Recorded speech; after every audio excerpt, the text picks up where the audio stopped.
阿弥陀佛。今天呢，我们继续在荣宗佛教频道的节目里面，跟大家一起分享巴珠仁波切的传奇的故事。因为什么呢？我们学习佛法的过程当中，无论是大乘或金刚乘，一直善知识为根本，所以一直善知识的这个重要性呢，大家都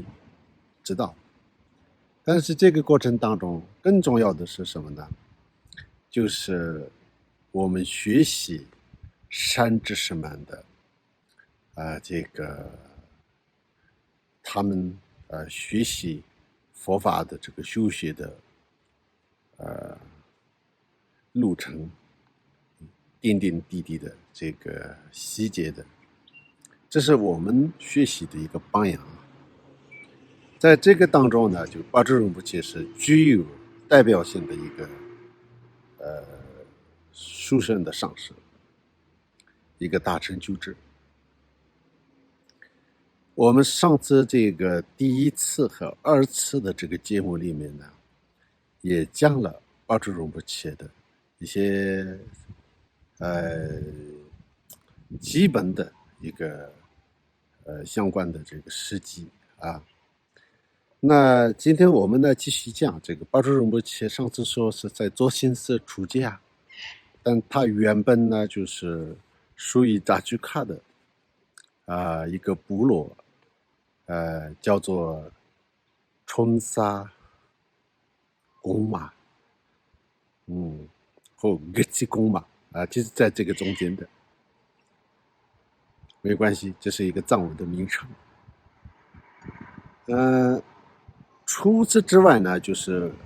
巴珠仁波切从小一个人去各种各样不同的地方，然后就学习佛法。他的风格呢非常非常的独特。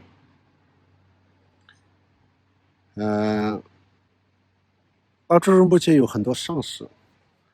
最根本的重要的上师呢，一个就是如来呀尊者，另外一个呢就是一个叫做罗钦者耶悉多吉，他是一个很殊胜的大乘救治。同时呢，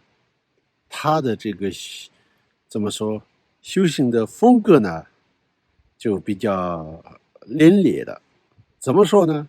他不是很传统的这个上师的风格。他不是传统的这个上师的风格，所以呢，他也没有穿这个僧袍，他也很多时候都没有穿那种玉切式的这种白色的这种披单等等的这种玉切式的这个穿着。他就是一个，甚至有时候他呢就是一个猎人一样的，他有很多的这个他自己的一个队伍，所以呢就他根本就不是出家人，也不是一个玉切式那种修行的一个风格。那他呢就如果一个陌生人没有看过他的人的话，他根本就不会认为他是一个修行人，但是他实际上是非常著名的一个大师，而且他是精密林巴大师的转世，从小被认证为这个精密林巴大师的转世的这样的一个上师。但是他年轻的时候，他和巴珠仁波切是依止了一位上师，就是第一是多智钦。所以他和这个巴珠仁波切和多钦切是在多智钦那边呢一起这个学过这个大圆满，所以他们呢，其实实际上也是一个同学吧，就是这样的金刚道友。但是呢，很特别的是，后来呢，就巴珠仁波切成为了他的弟子这个就我们可能一般人比较难想象的，他成为了巴珠仁波切的弟子，而且有一次呢，他呢就是做一个入侵入侵呢就是说专门的一个密法的比较严格的一个修法的一个仪轨，有点像集体的一种闭关，集体式的，就是可能会100多个人、200个人一起的，就是围绕着一个坛禅一起闭关，有很多细节的要求，所以它的藏文名字叫入侵。在这个入侵的时候呢，那就是罗天齐是诸法上师，然后巴珠仁波切是他的助手助手。然后呢，就是巴珠仁波切呢，就是白天没有事，就是一起修法。到了晚上的时候呢，巴珠仁波切是出家人，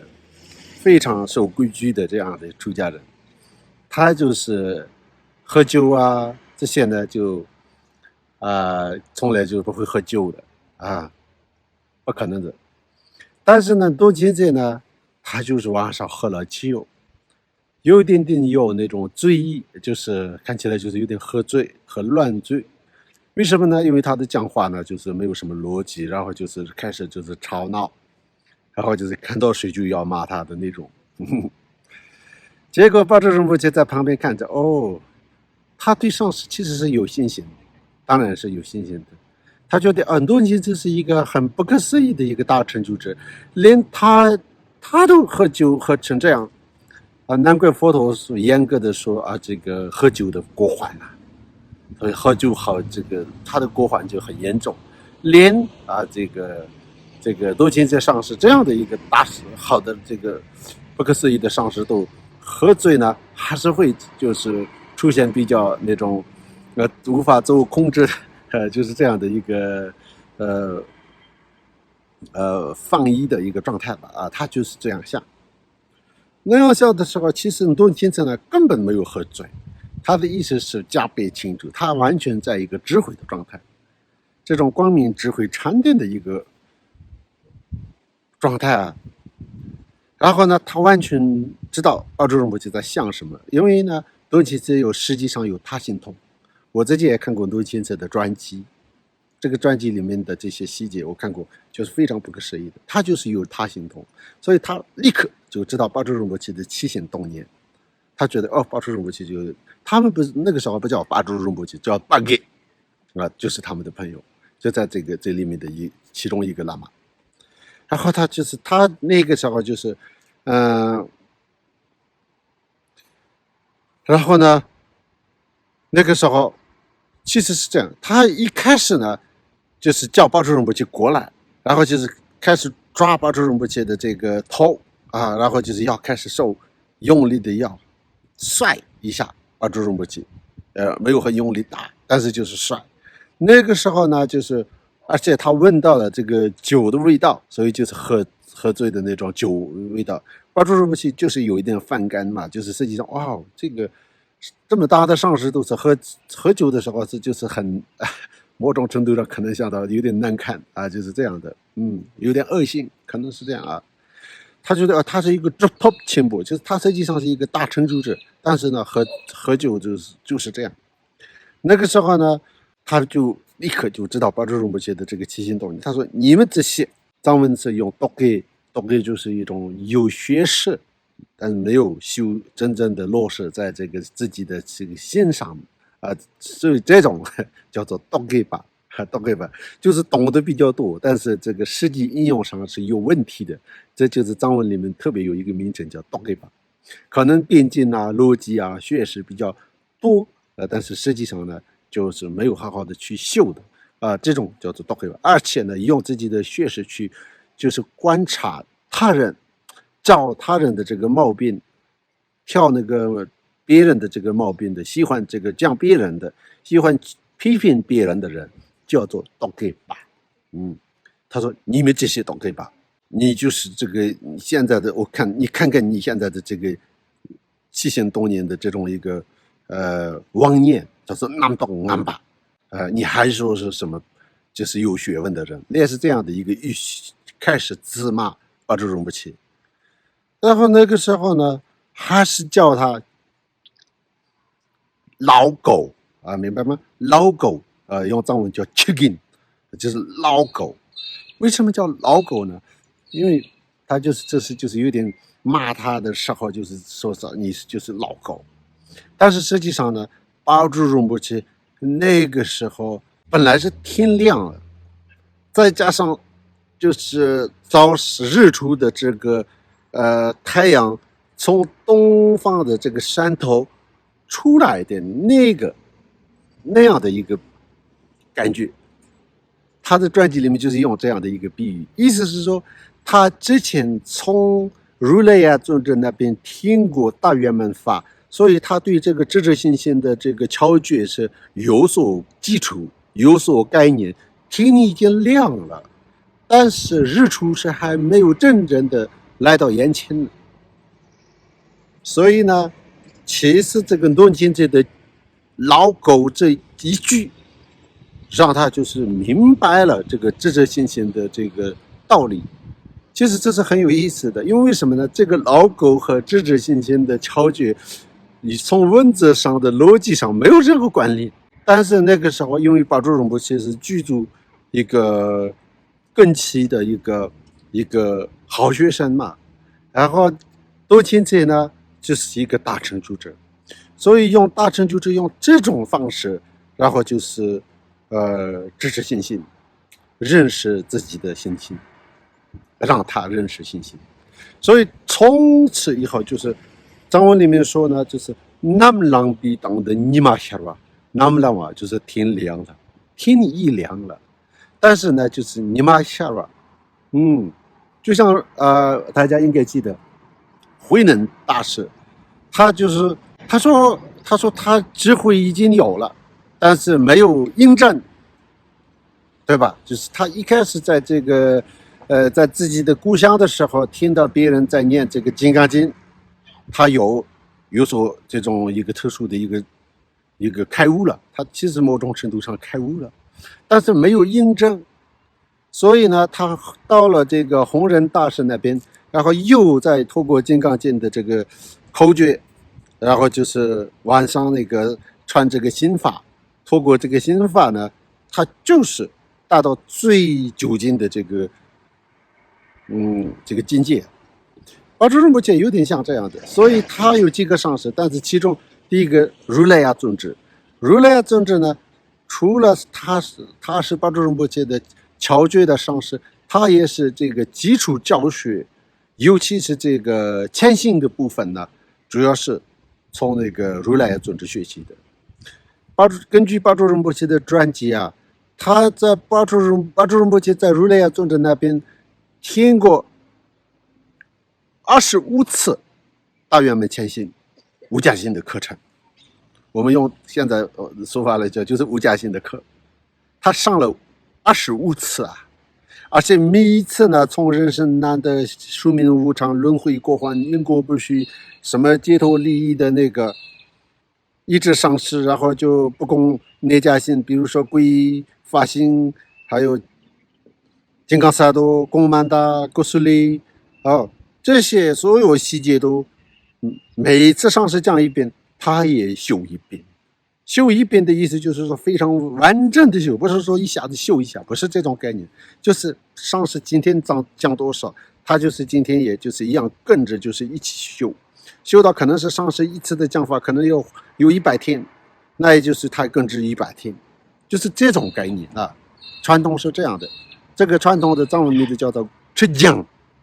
出讲就是引导嘛，上师在引导，弟子呢就是比如说上师早上2个小时讲了，然后弟子也就是听完课就会去自己的房间，就是今天的这个内容你要修，可能修1天或2天或3天，然后再就是修完了又开始这个讲下一步。这个呢，现在在亚青寺啊，那个他们的这个谦信的课程啊，这个大圆满的真正的要这个学到大圆满的话呢，必须要先完整这些谦信的细节。这个是巴珠仁波切，还有他的弟子龙洞、牛须龙洞，还有就是阿丘上师的这个上师啊，他们之间呢其实没有几个，就是这些是这个传承是已经是很接近的嘛。所以呢，这个传承这个做法呢，从未间断的，还在非常流行的一个状态。大家真正的要学习的话，也确实是这样的一个方式。所以巴珠仁波切从如来呀尊者那边呢，学了非常踏实的这个谦信，所以有扎实的一个根。所以呢，就是这个基础已经打好了，共同不共什么上师瑜伽，所有都已经学完了。然后大圆满也有天量般的这样的一个这个证悟，再加上呢，遇到这个疯狂的这个大成就智多亲智，他呢就是那个时候就是他彻底的通达了这个大圆满的境界，所以那个时候就是从此以后呢，巴珠仁波切非常喜欢他自己的这个外号，就是 Kirgin。所以巴珠仁波切后期的大部分的著作的后面的他的签名，当时当然不叫签名，但是他自己专门留自己的名字的那个地方，因为作者的名字我们藏文的这个写法是最后就是日期和这个名字嘛。这个名字里面就是巴珠仁波切的 Kirgin 阿兀呢，就是在扎须卡的这个地方的很多人对巴珠仁波切的一种亲切的一个称呼，阿兀仁波切，阿兀。但是呢Kirgin 如果别人我们用 Kirgin 来就是叫别人的话，可能不是很好听的。但是呢，他的上师叫他为 Kirgin 的时候呢，因为他已经直至信心了，开悟了，然后从此以后呢，他这个当做他的秘名。秘名的意思就是说，接受这个四观点的无上密续的观点的时候，上师会给一些特别的一个名字有这样的一个传统。所以他这个当做他这是一个第四观点一样，他对他来讲的话呢，巴珠仁波切认定为这样的，就是多金者呢就那个用那个头，然后就是用手来抓他的头，然后就是开始自骂的那种行为呢，就成为了多钦者和巴珠仁波切之间的第四观点的一个观点的意识。所以呢，那个时候多钦者就是说出来的这个 Kirgin 就是老狗呢，就是后来就成为了巴珠仁波切的这个的另外一个名字。所以巴珠仁波切自己呢特别喜欢这个 Kirgin 这个名字。另外一个呢，当然也有很多这个多钦者和他们两个一起去现在的那个甘肃，然后青海那些地方。因为什么呢？多钦者和这个巴珠仁波切也有一个共同点，因为多钦者他是出生于现在的锅炉，那个青海的锅炉，然后就是很小的时候就是被认证为这个精密林巴大师的转世啊。精密林巴是那个时候就是宁玛里面最有名的就是大师，就是精密林巴嘛。那他就是突然间变成精密林巴的大师的转世的时候，而且那个时候在拉萨那边的很多高官呢，也都是精密林巴的弟子。再加上呢，还有这个职工盖居的很多的那边的也有精密林巴大师的这个弟子，所以他们来，然后就是要这个转世连通，要邀请到这个拉萨为长，就是拉萨。那是对于那个时候的在这个青海的某一个地方的一个小孩要到拉萨，那就是不容易的事情。这个过程呢都在他的传记里面。后来再来到这个康区，还有斯达那边，还有见到这个他的前世的就是精密林巴大师的老弟子，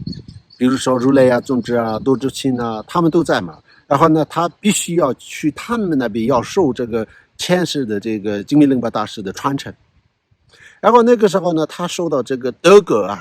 现在的德格阴经院的那个德格国王，那个时候德格王是很有名，在康区的，所以受到他们的一个非常高贵的那种一个受到这样的一个待遇的啊。为什么？因为他的钱是非常有名的，所以那个时候他就是对这种事情打发或应酬开始有了一种反感。他说我就是现在开始不想做这个专事，所以他其实是就有一次呢，就是彻底的就是放下所有的他的这个有点像辞职一样的啊，就是这个专事的这个一些身份的所有的待遇都，他说我不要，所以他一个人，然后就是去到处去。所以那个时候他和巴珠仁波齐本来就是一个做法的风格上有点很大程度上有共同的一个爱好和兴趣，所以他们两个呢，就是带着他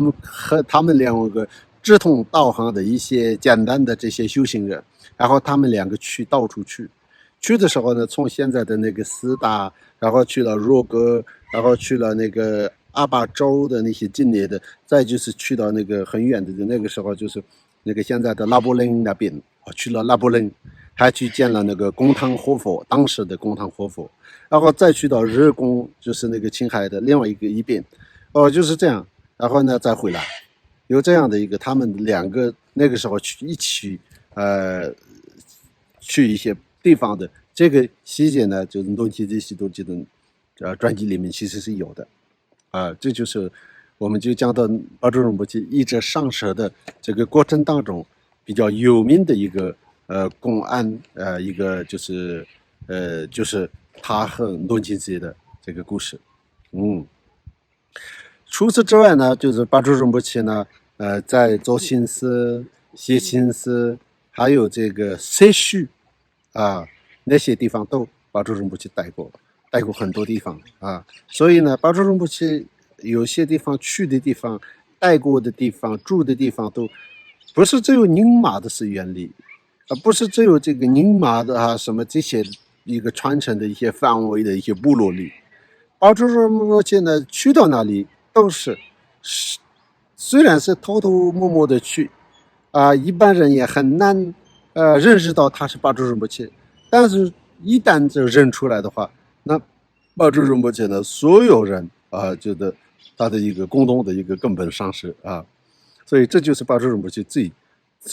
特别的一个地方。比如说在扎曲卡的那个格鲁帕的最大的寺院叫做塞须寺，现在也是现在在扎曲卡最大的寺院。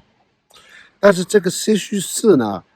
我去过塞须寺里面有很多，比如说历代他们的一些格鲁帕的一些历代祖师，他们的一些法衣还有一些等等，有各种各样的一些珍贵的一些物品收藏的一个地方，也就是三宝所依，他们就放在一个非常特别的一个位置。这是下面写这是水的一些袈裟，比如说水的袈裟，水的怎么样钵这类似这样的，都是比如说第90班禅大师类似这样的很多高僧大德的，这个里面就有巴珠仁波齐的当时这个用国的这个法义巴珠仁波齐的法义。所以这个巴珠仁波齐的法义呢，对在这个舍须寺里面的所有的他们的这个寺院里面收藏的这个怎么说这个珍贵的这个物品当中呢，就是他们是最重要的。为什么呢？因为当时的这个舍须寺的所有巴珠仁波齐的那个时候的他们的格西们都是巴珠仁波齐的弟子，巴珠仁波齐的弟子，这个其实是很少见的一个情况。为什么呢？就是格鲁派的这个传承这个里面呢，其实呢，当然格鲁派的一些个别的这个寺院的上师肯定会有这个接触其他教派的这个上师，有这样的一些关系。我们也有见过，像精密灵巴大师也有一些弟子是来自于格鲁派的格西的。但是呢，就是一个大的寺院里的所有都这些格西这个圣众都成为了一个宁玛的，就是另外一个传承的一个上师的第一次这是其实是比较少见的啊，就是唯一有巴珠仁波切有这个力量。而且呢，就是我就是目前看过的所有历史记载当中，没有一个宁玛的一个上师专门就是去这个格鲁派的寺院，然后就是这个格鲁派的，就是寺院的一些他们的一些修行啊，然后就是日常的一些他们的法会啊，有些就是有起到一些变化的这个改变的一个作用，或者做了一些新的事情，这个是唯一有巴珠仁波切的。我是举一个例子来说，比如说巴珠仁波切在这个摄虚寺呢，好几次讲那个如菩萨行论，所以呢，现在呢，摄虚寺一年有4个最重要的法会，这个法会当中，其中一个呢，就是那个如菩萨行论的这个法会，它是课程和法会在一起的一个结合的一个这样的一个法会。这个法会好像有10天吧，就是10天还是20天的，就这样的，还是1个月，我也不太记得，好像是1个月啊，就是蛮长的一个时间。然后那个时候呢，这个法会呢，就是这个寺院里的，因为我也有很多朋友是他们那边的歌系嘛，我们有专门交流过，所以呢，比如说，因为那个格鲁派的这个寺院里面的 Khenpo 就是方丈的身份啊，方丈的意思，格鲁派就是 Khenpo 就是方丈的意思，所以这个他们的方丈，他们的比如说每次的先人的这个方丈要特别去这个负责巴珠仁波切在那边就是立下来的就是这个法会，因为不是在前面有的，就是巴珠仁波切专门要求他们每年要这样，就是要持续做，所以从巴珠仁波切传法的时候开始，就是摄虚寺有这样的一个每年有这样的一个4大法会当中，其中一个就是遵据就是入信论的法会，所以这个入信论呢，因为当时没有特别的功德主，所以这个法会的开销、费用、供养全部要这个先人的方丈自己亲自去这个要负责，然后要方丈他自己要专门去讲这个入信论，这个很有意思的。这个方丈呢，就是因为他们的这个好像听说是3年啊，就是一个任期就是3年，这个任期里面要必须完整的讲完一次如菩萨行论。而且这是巴珠仁波切当年的这样的一个要求，巴珠仁波切的留下来的这样的一个那个时候的一个法会，所以直到今天，直到现在就是这样啊，这就是巴珠仁波切很不可思议的。所以呢，到现在也是这个我自己是扎曲卡就是现在的这个市区县。那这个市区县里面呢，有很多寺院，就是30几个寺院了。这个里面大部分是就是格鲁和宁玛，所以现在也是这个扎曲卡的格鲁和宁玛的这个关系啊，比任何其他地方的藏传佛教，其实那边也没有什么大问题和冲突，但是有时候这各个山头都是各自都有自己的一个风格，反正就是自己强调自己，难免会有这种就是各自守护各自的门。但是扎曲卡的这个宁玛和这个格鲁的传承当中，特别有一个比较不一样的感情，为什么呢？因为都是巴珠仁波切的弟子，这就是巴珠仁波切的一些点点滴滴当中。我们还有这个下一个节目里面可以谈巴珠仁波切去其他一些寺院的，还有巴珠仁波切影响到的其他这个不同传承的这个一些传承的这个范围。阿弥陀佛，扎西德利。